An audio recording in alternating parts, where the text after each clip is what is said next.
Primos Hunting Calls presents from the Mastering the Art series, a guide to calling ducks. On this video, you'll learn tips and techniques for calling and hunting mallards, That's what you want to do. teal, And they'll buzz you and come by booming formation. widgeon, Very good. pintail,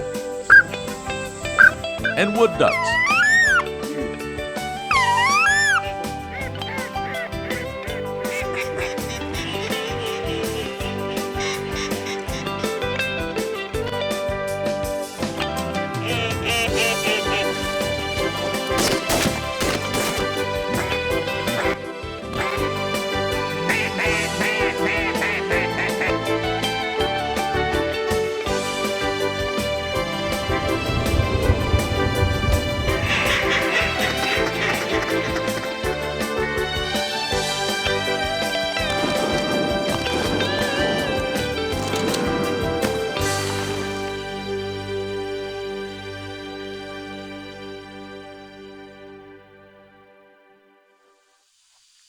Hi, I'm Will Primos. You know, duck calling really is an art, but it's something that doesn't have to be hard. Today, Primos Pro Staffer David Carden from El Dorado, Arkansas, and I are going to share with you some of the tips and techniques that will make duck calling easy for you to understand. From the time I was a young person chasing the mallards of the Mississippi Delta, we didn't care whether we found them in green timber, soybean fields, or rice fields. We were just glad they were there. Before we get started learning these tips and techniques on how to use a duck call, let's enjoy a couple of hunts. The first one you're going to see is in the Mississippi Flyway, and the second one is in the Pacific Flyway.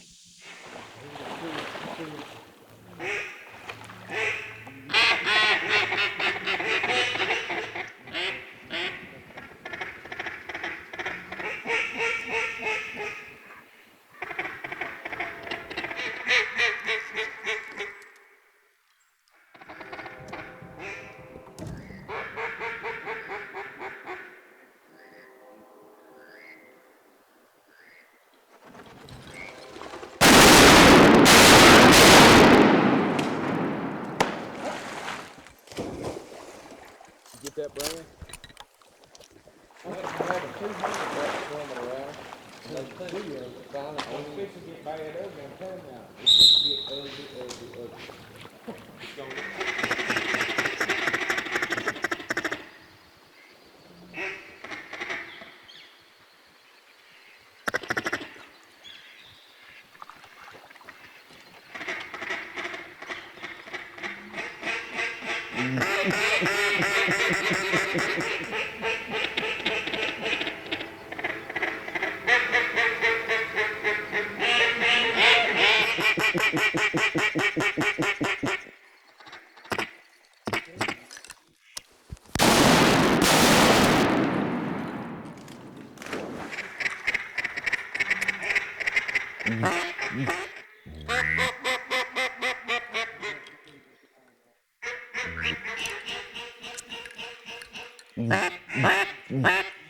What?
I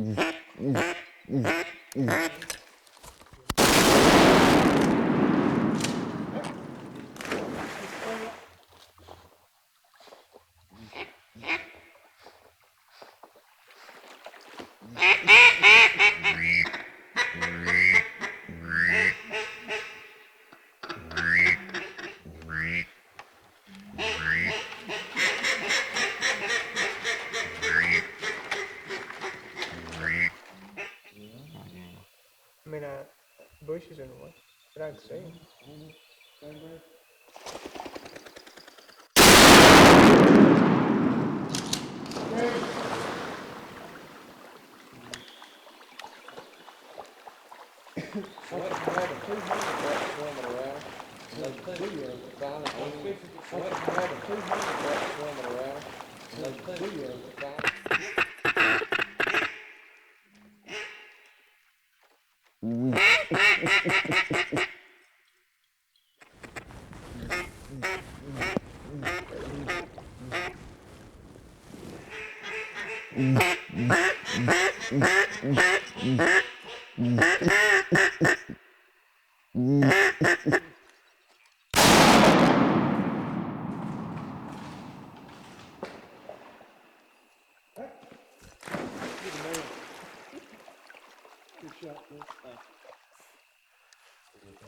I never put it. Oh, you did? He didn't see it. The last Drake, yeah. Drop him. Leave it ahead. That sounded like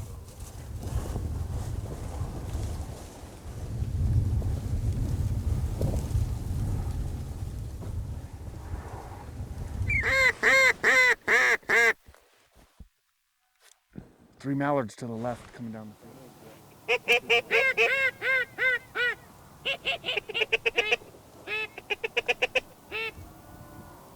Wake up! Nice shoot. Watch yourself, mate. You almost dropped it in your blind. Come on, Thor, fetch it up, buddy. Some more. Here comes some more.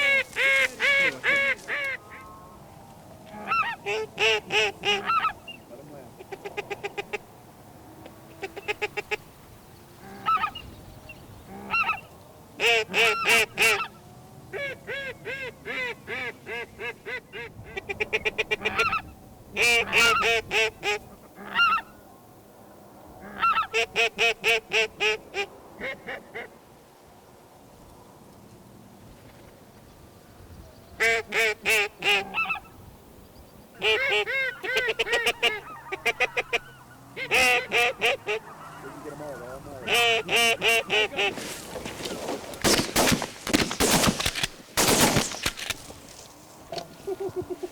Very nice. We can get them all. They're all mallards.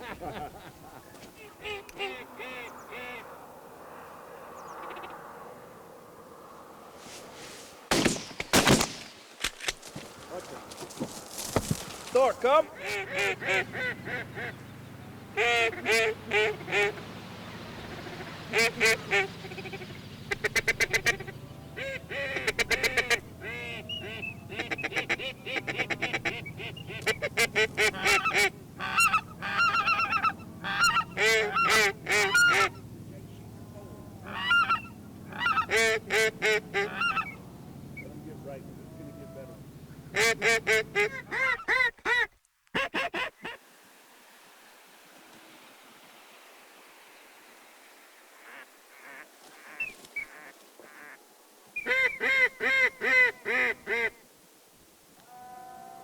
Three mallards to the left coming down the field. Dropping hard from the field.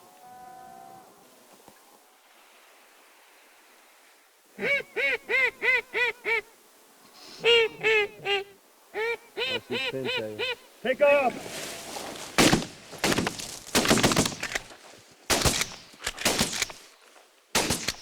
Oh, nice shot. Come here, buddy, drop it.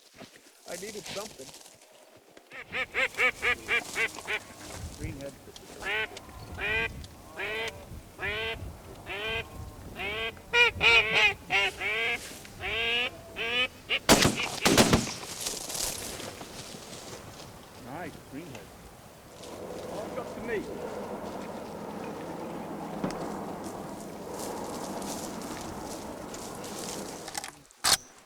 Jimmy.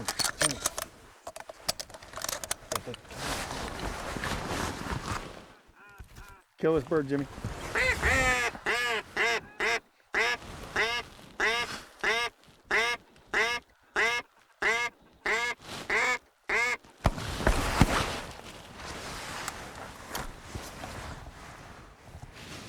About 8 hens.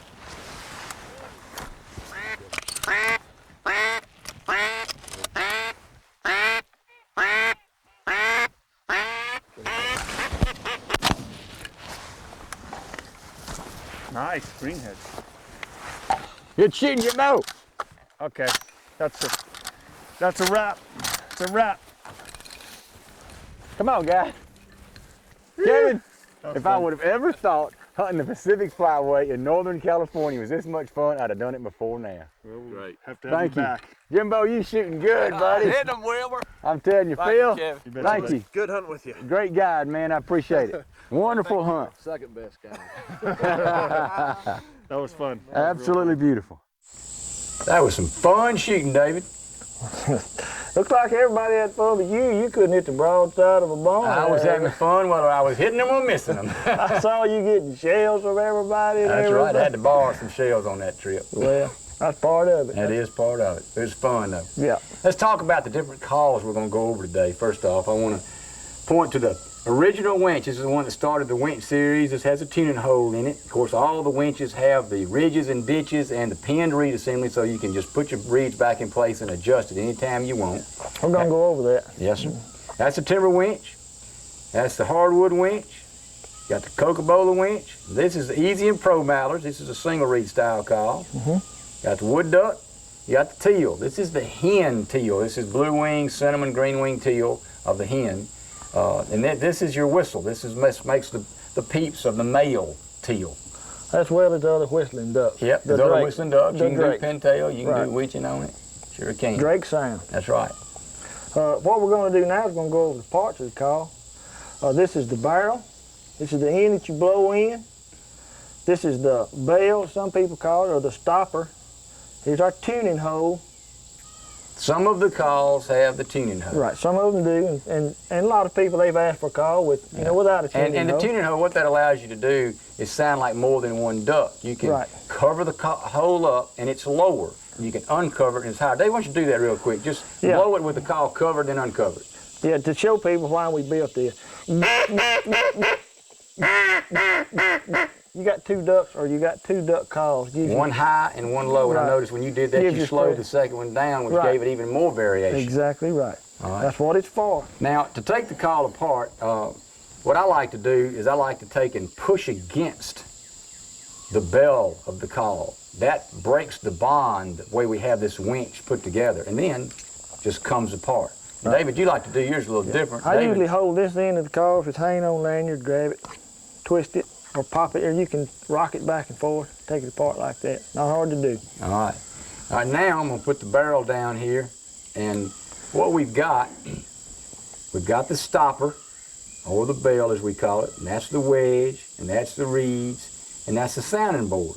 These calls can be taken apart without any problem. Just grab the sounding board and the wedge, pinch it, and just twist it apart.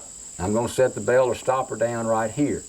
Now what you've got is you've got some pins, and the reeds are slotted. See that? Got a little adjustment to it. Mm-hmm. Now, it's important to know that these reeds are put together a certain way. This top reed has a dimple in it, and then this reed has a black mark, and that black mark always goes up. That's so the reed, that might have a slight curve in this part of the reed, we're reversing it. Right. And that's very important. You need to refer to the packaging that comes with the call so you can see what we're really talking about in written words, and you'll understand how important that is. And there are your ditches and your ridges. There's the ridges and there are the ditches. And what that does, it channels moisture out of the call, and it also tunes the call. That gives the call its low end. Exactly. When Dave and I were developing this call, we'd get the sounding board done a certain way, and we had the high end, but didn't have enough low end. we'd shave off the sounding board, we get the low end, we lost the high end.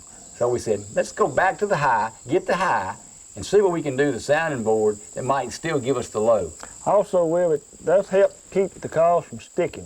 That's right. A lot of people have trouble with their calls sticking, and that moisture diverter type system helps let that moisture run out the end of the call. Yeah. Keeps it from sticking. Then when it gets cold and all that sort When of it gets thing. free, it will freeze. Your saliva will freeze in the call. If it gets below freezing, moisture will freeze. Yeah, It's just but when the way your it moisture from your breath condenses inside the call, your breath is warm, you blow into the call, and it condenses in that call, and you get a whole lot of moisture, it affects the reeds. They can't vibrate well, and this helps get that out of there. Also, some people have a problem spitting in a call. Yes. It helps get rid of that. Yeah. All right, so here's your black reed. I'm putting on the bottom reed up. This top reed has a dimple in it, and I'm putting it right on top of the pins, and I'm going to push them back against the pins. And you can see the adjustment I have there. That's all the adjustment that I need. I like mine right about in the middle, which is where we're setting it at the factory. And then the wedge actually has holes in the wedge so that you know exactly how it goes back on top. Exactly. So now it can't fall off, up and down. You've got it right there. You got it right where it belongs. And you take your bell or stopper and put it back on and push it until it's snug. Right. Now you've got the call put back together just like it was when you took it apart. Foolproof. Foolproof. Anybody can do it. Now, when we put these calls together, it's important to put it together with your hands and seat it. Make sure it's together good. That way this part won't fall out. You'll hear that snap right at the end when it bottoms out. Yeah, you pop, pop, pop, and it's together. That's right. All right. All right, now what we want to talk about is how to hold this call. The way I like to hold a call is you want to put it in the web of your hand right here. Between your thumb and your index finger. Your thumb is what's going to hold this call. Now, David, you call your left or your right hand? I call my left hand. Why is that? Because I usually keep my gun on my right hand for one reason, but I just, hunting and timber, we always learn to call with our left hand. So that your hand can be on your gun. If you don't happen to have a good tree to hang your gun, and you may have to hold your gun, I It's shoot safer right-handed. Yeah, you want to control your gun with your shooting hand. So, All right. so I always learn to blow with my left hand. Just one of those things. So you want to put the call in the web of your hand. Take this part of your thumb, and it'll hold the call against the meat of your hand. Now I turn this call with the hole slightly out. That's the tuning hole he's talking about Tuning right hole. here. On this tuning hole, you take these two fingers and you fold them down flat. You use these two fingers as another tuning, tuning. In other words, what David's doing, he's setting up this call so that his hand is the duck's mouth. Y'all done that when you were a kid growing up. You played ducks and all that. And I know that sounds silly, but it's the same thing. It's the exact same thing. You want to do the duck's mouth with your fingers. You want to do that, and in a minute I'm going to show you why. This also, with this tuning hole, you get the most incredible sounding quacks that you could possibly get. Quack, quack, So quack. he starts It out with sounds that tuning funny. hole covered up and opens it up. Right. Or you can actually cover that tuning hole up permanent. Right. And that's why we made the winch. Some people wanted a call with no tuning hole in it, and the timber winch doesn't have that hole in it. Right. It's identical to this call. It's identical to the call, except one's got a tuning hole and one doesn't. Exactly. David's got the hardwood winch right there, which comes with a tuning hole. And that's Right. the one that he's using right now. All right, David, So go what ahead. you do is when you're holding the call and you get ready to blow it, you want to pick these fingers up. If you're doing a quack or whatever, you hear what I'm Do saying. it with your voice and just open Yeah. your hand for us. With my voice, yeah. Quack. That's what you're doing. You're going quack, whack, whack, whack, whack. You learn to coordinate your air with your hand, Okay. and that comes with practice. You All right, practice. now that. we've talked about how to hold that call and how important using that hand is. Now let's talk about controlling air pressure. When I started out learning how to duck call back in the late 60s, I was told I had to grunt into the call. Now, the way David and I talk about that, that's called adding voice. What I'm talking about is people said you had to And the reason for it, calls at that time were not manufactured to where they had a good low end. And you had to put your voice into the call to make the reeds vibrate enough to give you the low end. I'm going to show you what the winch sounds like if I put voice into it. Now I'm going to not use my voice. Now what I was doing was, I'm turning the call around backwards and blowing in the bell or stopper end so you can hear what's happening in my voice. Turn it around, no voice. I think a lot of those old timers are trying to teach new callers in that they wanted that rasp, that real hard rasp, and this call has got it built into it. All right, just so that they can see that real quick, call for us one time, David. No voice, just okay. like you're supposed to. Give us a contented call. Okay. We're going to talk about that later. Very good.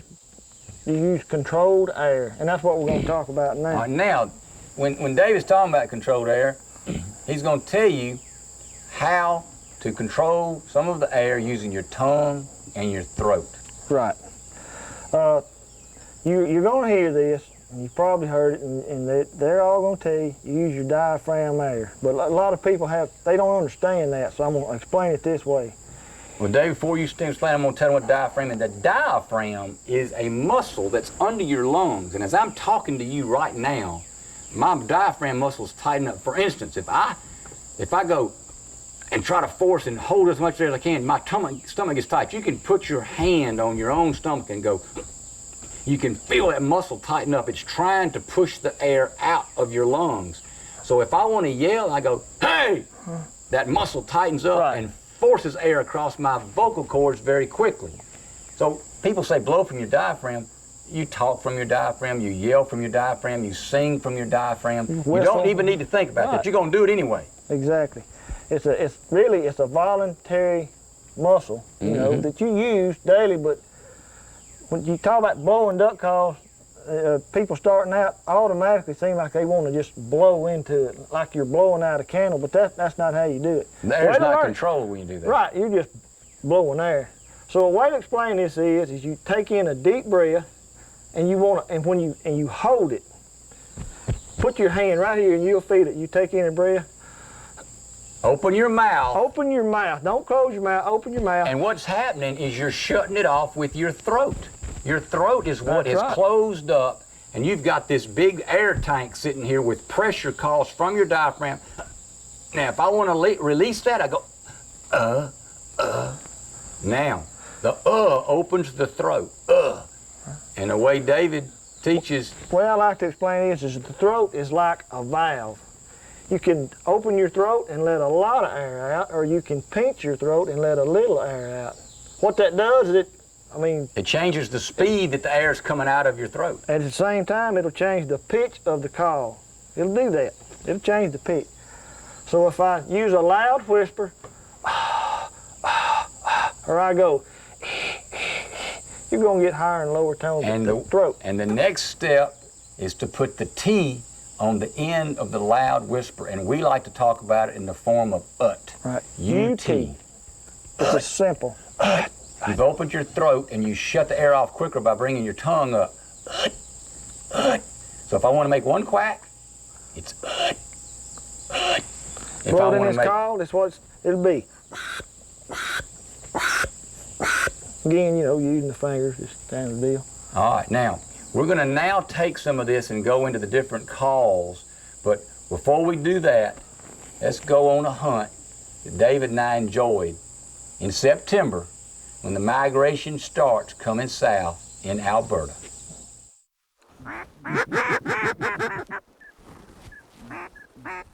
Take them on this path.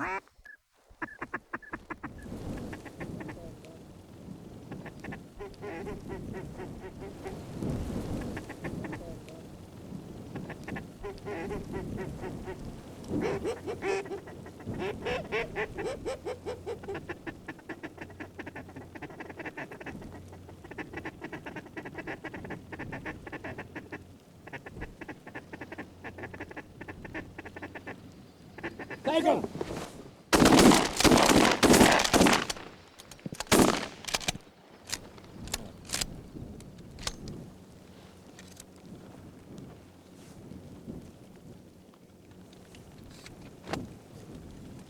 Nice duck shooting. I think that's all it's doing. Forward? Yeah.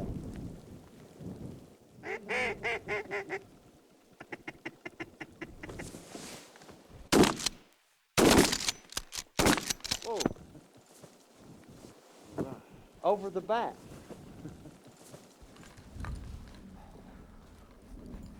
Golly.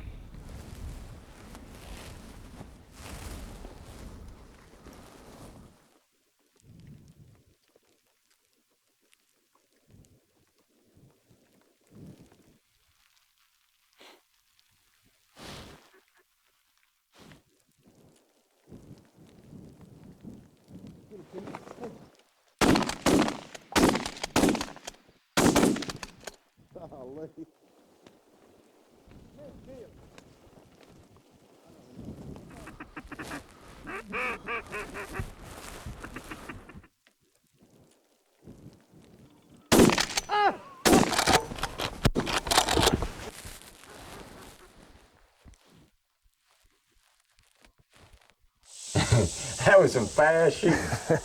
That was a long way to go, but that was fun seeing the migration begin and to see how those ducks behave up there in that part of Alberta. You know, one thing I couldn't get over is how small they were, but you get to thinking that they're just now starting their migration south. So I noticed they weren't really much bigger than wood ducks, the mallard ducks. So Right. I thought that was really neat. All right, we're going to talk about the quack more now. David, we talked about how to use our hands to develop that sound, Right. how to hold the call, Using the tuning hole. and we've talked about our diaphragm muscle, our lungs, our throat, and the sound. Right. Turn the call around and blow in that other stopper in, that bell in, and that'll be good, Yeah. just like that. And do the quack with the Just do that for us. Okay, this is what you'll be doing with your throat and all that. You hear his throat open up. It's under pressure. The air is under a slight pressure. He opens his throat and it comes out and he says, and that tongue shuts it off when the quack is over. Right. No grunting, no voice. Now Loud remember, whisper. voice would be if you were going, You don't have to do that. It's just, all right. Now let's turn around, David, and do a quack for me. A Okay. single one-note quack. Easy. Beautiful. Using that hand. That is duck. That's the real deal. Now that's the building block for all the duck lanes. There's one more little small building block, and that's the feeding call. Now, when I was taught in the late 60s how to feed call, I was told, ticka, ticka, ticka, ticka, ticka, ticka, ticka. It would sound like this. Basically, that's what ducks sound like flying over. That's right. That's the sound you hear, and people have always termed that feeding call. Now, It's really a not. feeding call when ducks are out in the soybean field, rice field, in the woods looking for acorns or whatever, it's really kind of a cluck. I'm going to say it's kind of like a chicken cluck. Right, more or less, it sounds way more like a chicken than a duck. And it's very broken. It's staccato. It's up and down. It's very, very broken. Squeaky, trashy, you know, it's not a clean sounding call, you know. You hear all them frogs? Yeah. Cool, all them tree frogs. All right, so that's that real broken D-U-T dash A, any combination of very, very broken. Right, stuttered type sounding, so. Do it for us, Dave.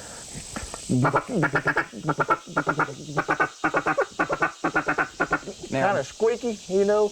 Now broken. he's getting that squeak by putting back pressure. By back pressure, he's closing down on the collar, and you'll notice his hand is closed when he's doing that. Barely move, just kind of change the tone, but you just barely moving your finger. It's low, clucky, low.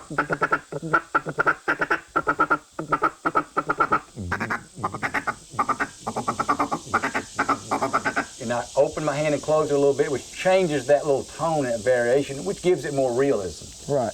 Use that call in a feeding type situation. It doesn't do any good to be sitting, you know, out in a big giant open lake, you know, where ducks may be trying to rest. Use that in a feed type situation. That's what adds realism to your spread. It really does, and that it's kind of a finishing sort of call. Right. When they come in close and they're circling, trying to land into your decoys, that's when you want to be doing that. It's also people tell you, you know, that ducks will do this. to let other ducks in the flock when they're on the water and they're resting preen is they kind of keep up with each other. I'm over here, I'm over here, I'm over here, and it's an assurance type call. Now, this is called the feeding mallard, and this is a call I hadn't shown you yet, but you simply just grab the call and you can do the same thing. Now I'm gonna put my hand around it to give you that little shaking, that little staccato, clucky sound. What you can do, you can use your duck call, and you can be calling, using on the other hand to be clucking with and doing the feed call. So it can sound like more than one duck, but it's a very, very effective shaker style of call. Yeah. It really is. All right, let's keep building on the quack. And we've got the quack and the feeding call. We've learned and dut. And now we want to talk about the contented call. Right. This is a call that ducks use when they're loafing. They're usually just sitting around on the water. You hear them do it. They're not really doing anything. You can hear it a long ways. You'll hear one do it and then a couple more, but you won't hear a lot of them doing it at the same time. All right, now let's say we're hunting. We got our decoys out there. We're sitting there in the blind having a cup of coffee, just kind of shooting the breeze, and all of a sudden some ducks come by low, and they go by. You can do a comeback, which we'll talk about, or you can do the contented call, just to let them know you're ducks and you're there. Make sure, and a lot of people you can't call every duck that you see. Look at the ducks, and if you see, like we were talking about, they're low and they're flat, they'll be like this. Sometimes you may see their heads turn and doing that. They're looking for something. So if they don't see your spread, and you're sitting there and you're watching them, they're low, let them go by and make sure that they hadn't seen your spread and you try to turn them. Give them a contented call. All it is just a duck sound, about 5 notes, 5 quacks. Start out higher and taper it off. Your cadence is going to be high and then it's going to taper off lower and slower. And you do that with the David, do it in the call. Turn around and do it just. This is what you'll be doing in the call. First quack is louder and longer, and it tapers off. And you'll bark these notes in there, what I like to call it. And he's using his hand to define those notes. Every note is defined. Quack, quack, quack, quack, quack. Oh, using that tuning hole. Quack, quack, quack, quack. All right. Contented call. All right, now, let me talk about the attention call. And the attention call, once again, is built on UTs, UT. You're just going to change the rhythm of it. So what you did is, you blown this call, ducks go by, you give them the contented call, and they didn't look at your spread. You may have wind, you know, something like that. Something may have kept them from hearing you, or you didn't present it to them in a way where they didn't turn. Right, you didn't get them. So now you want to use the attention call, and it's a little bit more desperate type call. Speed it up, make it a little louder, and it may be a couple more notes maybe in a series. All right. You know. Excited. You're excited. Please come over here. Yeah. The first thing didn't work. That's what you want to get. All right, David, turn the call around. And let's do the attention call form in the back of the call. It's the same deal as a while ago. And you know, like David said, he likes to call it barking into the call. And the reason he does is because it's really quick. You've got to use that controlled air pressure by you're barking it in there. Cutting it off, every note with that tongue. Beautiful, right. Beautiful. Do that one time for us on the timber winch. Yeah, it's basically the same. Hey, that's mine. Oh, is it? You use yours. I don't want what you got. Well, don't be handing me yours. Don't tell me what you got.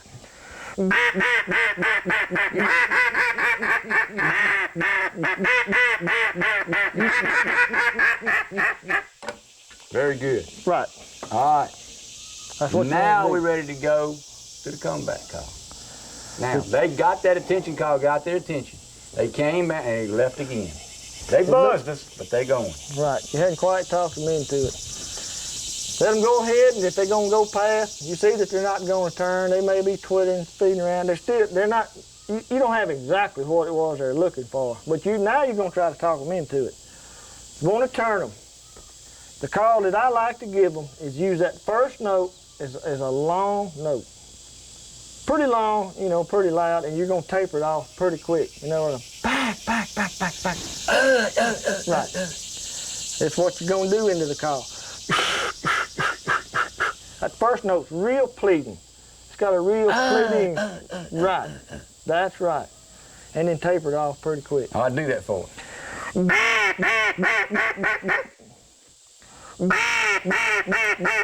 And once again, he's doing that with that ut. Right, that ut sound, cutting off every note where you tone. Now, something a lot of people don't realize, all the sounds we've been talking about are made by the mallard hen. Right. The drake doesn't do any of this. This is all hen talk. And we're fixing to go over the drake's grunt, that I like to call it, and we're going to show you some footage there. But before we do, let's recap what we've learned. Right. Now remember, it helps 100% to be where ducks want to be. Right. All right. Now, let's do the quack. Okay. Now turn it over and blow in the back. All right. Feed and call. Go ahead. Feed and call.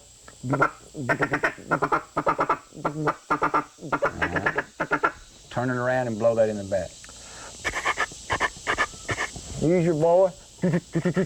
Now here he's saying to use his voice, he's adding a little bit of hum into it to lower the note a little bit. To give it that clucky sound. Not too much voice, just a touch to add that little bit of flavor there. Right. All right, contented call.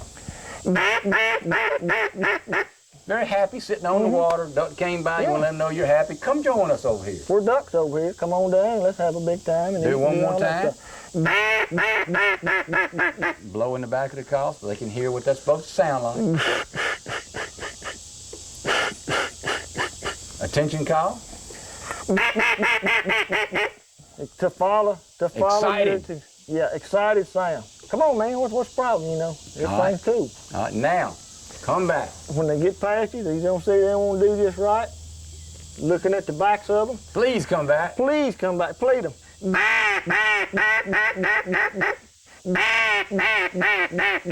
Excellent. Turn it around and blow in the back of it.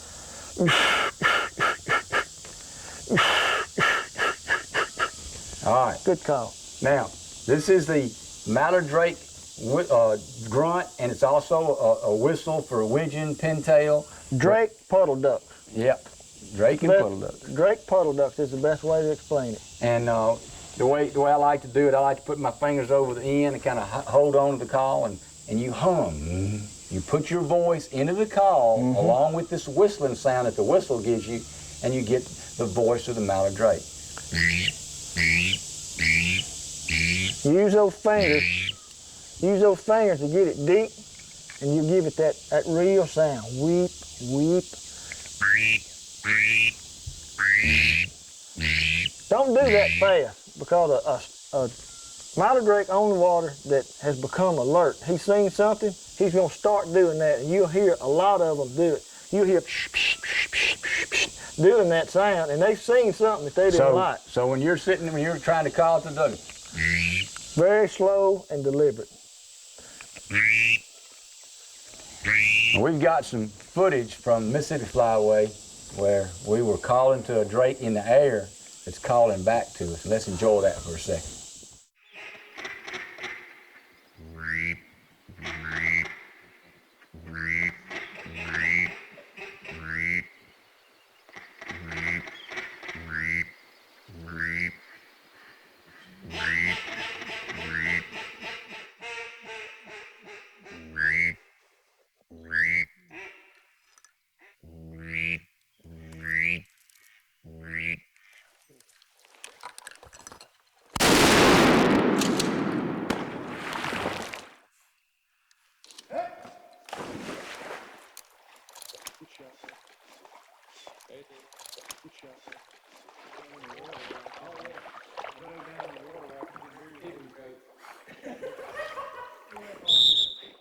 That's pretty neat. That old drake, he's just grunting right back to us. You got to hear, you know, the comparison between the two, and that's a late season hunt, you know. The duck's been hunted real hard, and that little call right there with that duck in close, you know, it really turned the hunt around for them. They use that call all the morning. You have a single drake or double a pair come by, two drakes, and they, you know, just looking for company, and you, I mean, it really does make a difference. Brings them, sucks them right down in there sometimes. They ate it up. It sure does.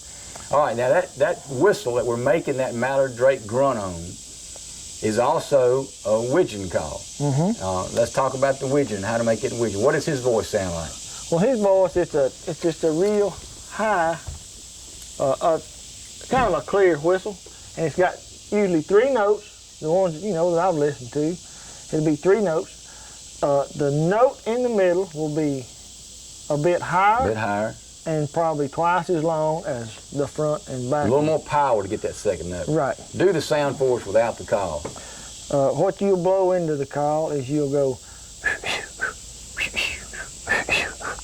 and you know, kind of putting a little bit more, and it doesn't take a lot of air, but just a little bit more emphasis. Are you choking into the call at all? No. You may, you know, use a little bit. But just to lower the pitch, just a touch. Just a little bit, you know. Oh, have something to do, I think.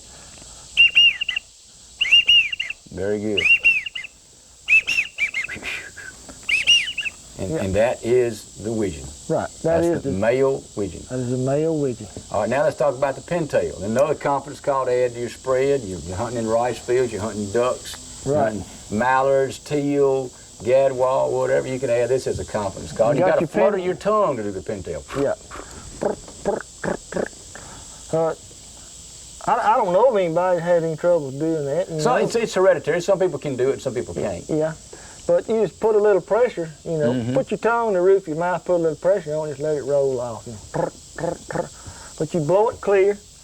I like to hold this call by the lanyard ring and cover the end of it up, you know, like that.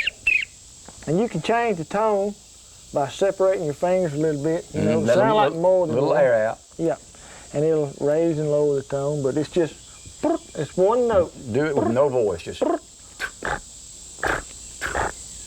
All right. Use this call when they're close but wary. Yeah. Our viewers can understand that better. Yeah. Exactly what you're trying to do. All right, with the call up to your mouth.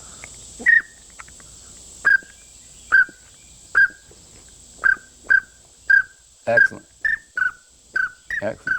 All right, and now we've got the drake teal. You got the green wing, the blue wing, and the cinnamon, who have a little peep that they do. The ones we hear mostly are green wing, because that's what we get the most. Some blues, but mostly green. Yeah.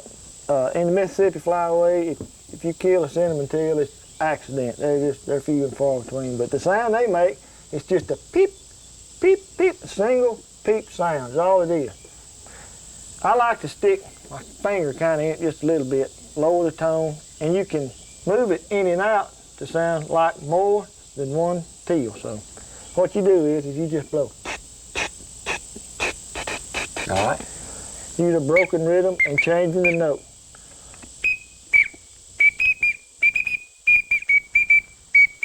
All right, no problem. So we've gone over the widgeon, the pintail, and then the teal whistle. And now we want to talk about the teal hen. Remember, hen's the one that does all the quacks. And this is a call that we call the blue wing, green wing, and cinnamon teal. It makes the quacks of the hen. And it's just, you can't quite define every note because it's so fast. It's right. Quack, quack, quack, quack. The first note that they do, it will be longer and higher, and use your tongue to cut it off. And really, you know, put it into that first note, and then just as you taper off the last few notes, do it quick. Right. End of the call, it's going to sound like this. And you can try to get your hands going, but it's pretty dang quick, and it's going to sound like this. And they'll buzz you and come by boom in formation, and what you do is bend them back around. They come back around. They come back in quick, and when they decide to land, that landing gear comes down there on the water before you do it. They something else. I tell you what, I've seen guys waste a lot of shells on teal because they're not used to that speed, quick agility. But you know, those teal are the first ones to get down. They come, they fly, they come on down quick. So in September, in summer, here in the South and a lot of other places, you'll have a good teal season. This is a great call to use to bring them in. A lot of hunters have asked for this, and I think we got a good one for them. All right, let's talk about the wood duck. Okay. You know, David, I think of all the ducks, that's probably the prettiest one of all is the male Drake wood duck. You know, you won't get an argument, I don't think, out of anybody over that. They are beautiful. And they inhabit the whole country. Creek, little teeny tiny creeks, but mainly they love the woods. They love trees, and they just need a little bit of water. You know, one of the neat things is during turkey season, you'll be walking out through the woods and you'll hear a wood duck flying, you'll hear the flying call, and you'll see him coming, and he's going through the woods 50 miles an hour, so boom! Right in the hole. Done flown full blast into the hole in that tree. That is something, isn't it? It is something. It really is. Something.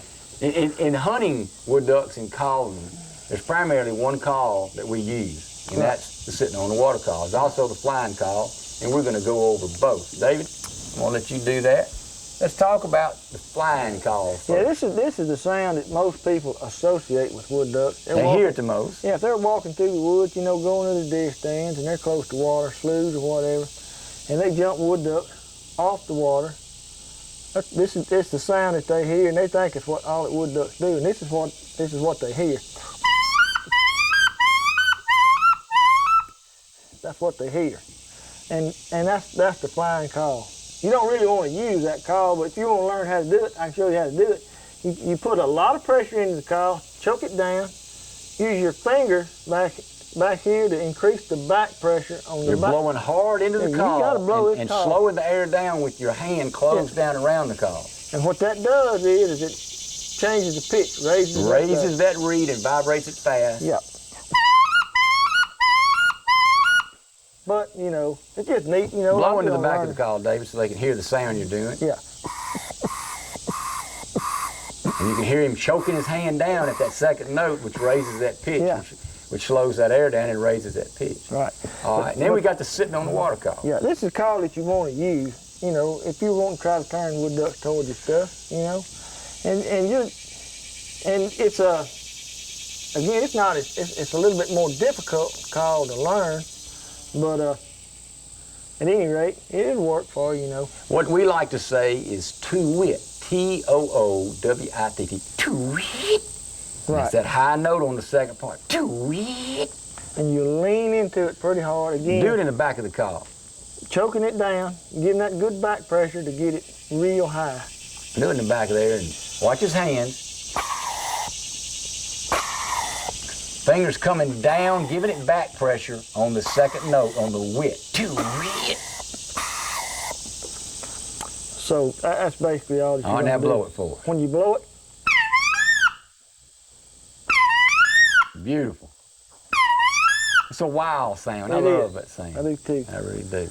All right, we've gone over all the calls. I want to touch on the quality. I want to talk about the winch here and what we try to do with quality control at the factory. These calls are very precision. You can change anything about these daggum calls and it will change the sound. It doesn't work. Now, these parts, we inspect every one of them. We assemble them in a certain fashion and put those together with a jig, ensuring that when you get the call, the reeds are put together straight, they're lined up right, and they fit like they're supposed to fit. Very close tolerances. That's right. And the reeds, when we stamp these reeds out, we're not fooling around. This is a steel-to-steel, hardened tool steel die that stamps every reed perfect. And the reason being, we don't want a little burr on the edge of those reeds at all. They got to be perfect or it's going to really destroy the sound of the call. You don't make it right, it ain't going to sound right. I can promise you that. Those boys do an excellent job back there. Yes, sir. Making sure that they do. Bubba McPherson and Jason Brewer, they do one heck of a job. They do. All right. Now, David, let's just spend a little time. We got some really pretty footage. Let me say this, though, Will. We don't want people to be intimidated by all this, and some people are. Calling ducks, as you said, it's an art form, but one thing it's not rocket science. Yeah. Go out there, listen to some ducks, which is what we're going to do, and do what they do. Watch the duck as the duck is the duck, and you try to be the duck. Once you learn how to put air into the call and control that air pressure with your throat and use that sound, you can call a mallard. And these other sounds we're making, you just got to use that same controlled air pressure techniques and use your hand, and you can do the same. Do what they do. All right. Now let's go off and see this footage. I'm telling you what, this is some pretty footage. from different parts of the country. Beautiful sounds and beautiful sights.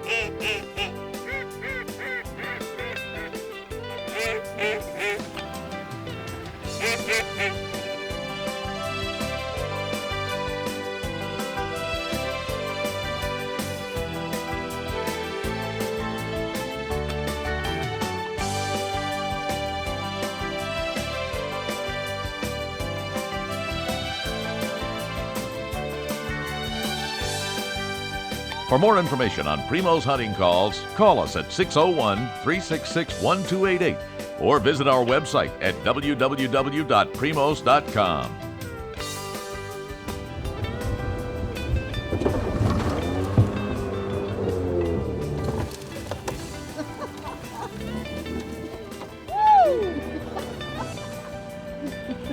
That's what I'm talking about. Oh, got him, man!